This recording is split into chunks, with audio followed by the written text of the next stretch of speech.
As of today, the only outstanding problem is on the Polish border because the checkpoint is blocked. They let 3 cars into Ukraine, one ordinary, one with perishable goods, and one emergency, and from Ukraine only one car.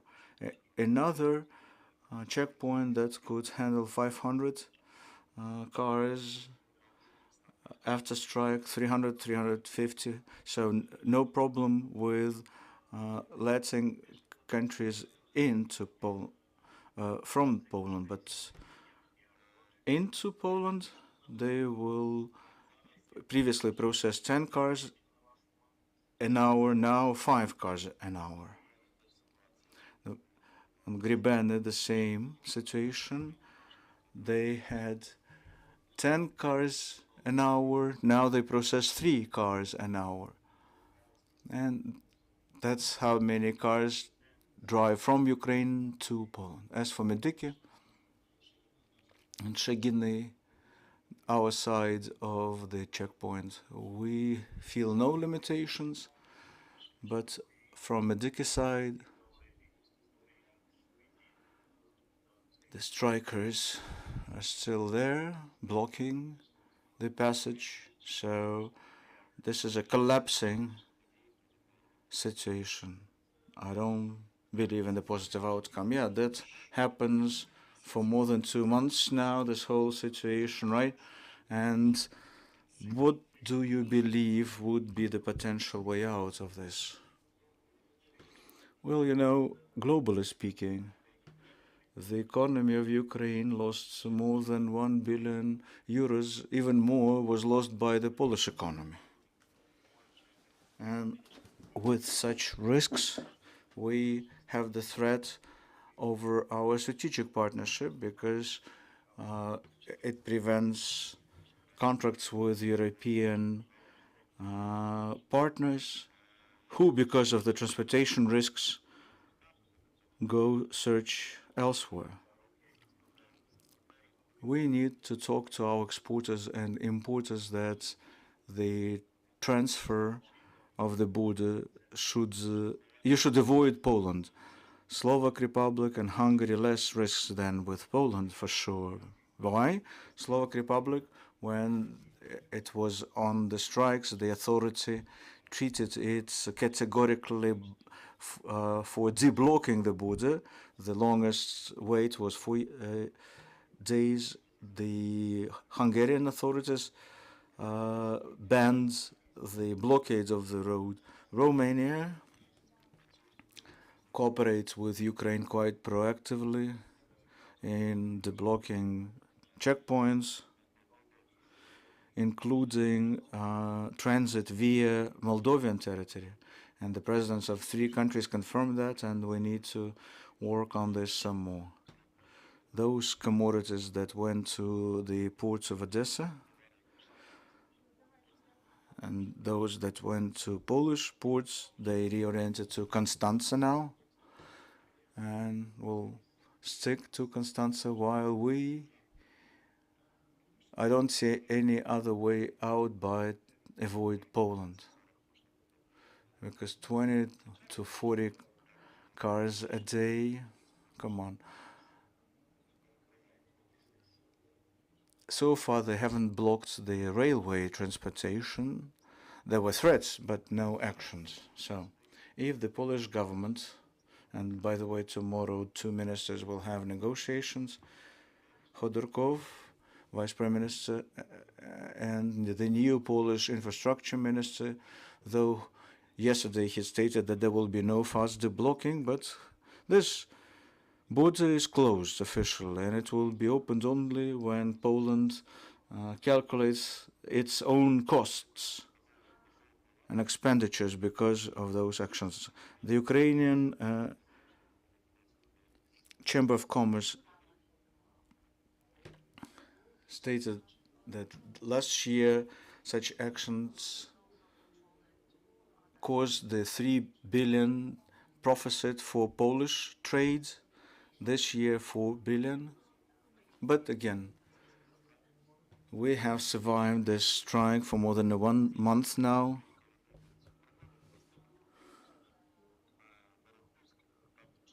The problem on Barahulsk, the line is more than 2,000 cars, and now they will be redirecting them via Slovak Republic or Hungary or even Romania.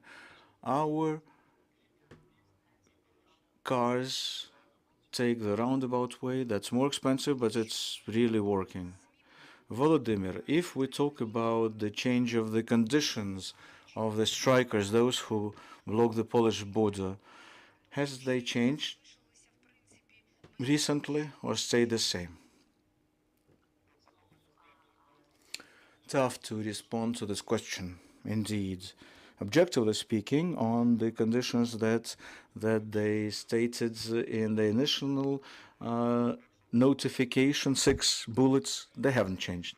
When we had the meeting with the Association of Polish Transportation Operators and those who are really behind the strike, we discussed 3 main conditions. Unfortunately, on December the 9th, we had another round of negotiations on Saturday, and the Polish side said, Groni Dolgobuchi only for Polish cars.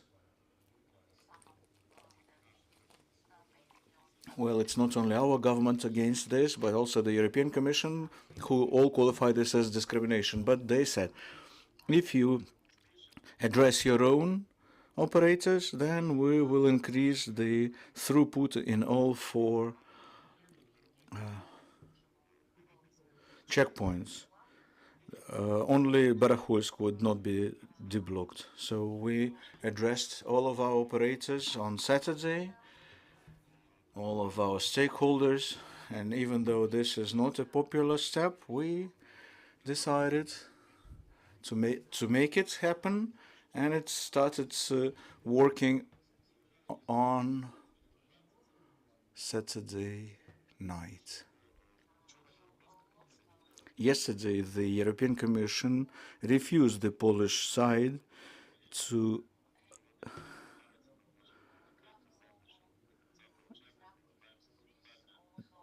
disqualify the Ukraine-EU association agreement. Why? They blame us that we give certain privileges, but it was proven that in the territory of the EU, with a small number of commodities transported, we cannot compete. But Poland claims that Polish-Ukrainian border is the priority, but we have free access to the whole EU market. So after they received the negative response from the European Commission, they still want to reintroduce the permit system. The Ukrainian authorities and operators are categorically against this. We want the validity of the agreement to be prolonged, and we are communicating with Hungary, Slovak Republic, Czech Republic, Lithuania. We have something to offer to them. If Poles are not ready to agree, well, that's their problem. They agreed on one thing on Saturday. Today we see that nothing happened. Berhulski covered with agrarians, even though they received the permit for strike. So we get out of the situation however we can, and we'll still try to do what we have to do, and deblocking the border. Well, for the ministers to agree, of course, but that's intergovernmental agreement then. But our lawyers keep working on deblocking the border in a legal manner, like we managed last week on December the 12th. Thank you, Volodymyr. Colleagues, any questions? Hello. Anastasia Kravchenko, Ukrinform, couple of questions. The first one on the expenditures. 1 day of delays, how many operators lose funds?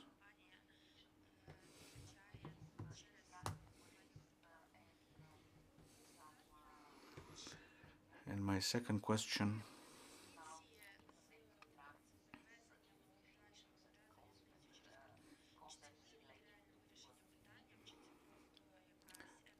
Transporting commodities by railway, is it something extraordinary but we don't want our van drivers to freeze on the border? Well, 350 euros is what they lose for each day of delay. But going deeper,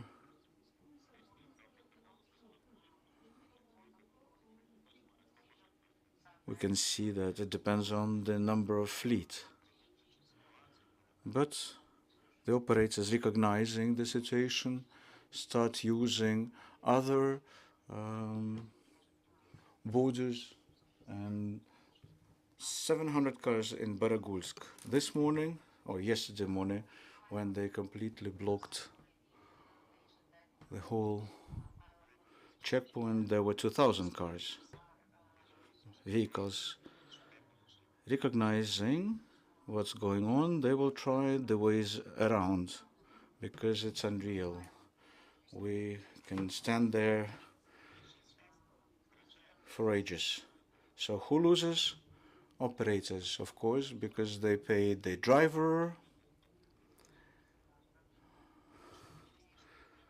also to arrange that he has something to eat, to drink, and most importantly, that he would have some fuel left, or heater, a gas canister. So these are all costs. Філософські ці договірні відносини.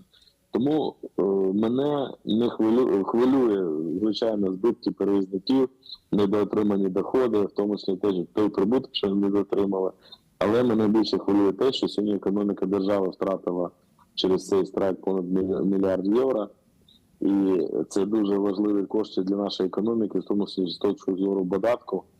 Тому треба, мабуть, повертатись до тих розмов, що все ж таки хто замовник цих страйків. І, скоріше за все, це наш, на жаль, північний сусід, який сьогодні воює з нами не тільки на сході і півночі, а й на заході. Я дуже дякую вам, пане Володимире. Нагадаю, шановні колеги, з нами був Володимир Балін, віце-президент Асоціації міжнародних перевізників.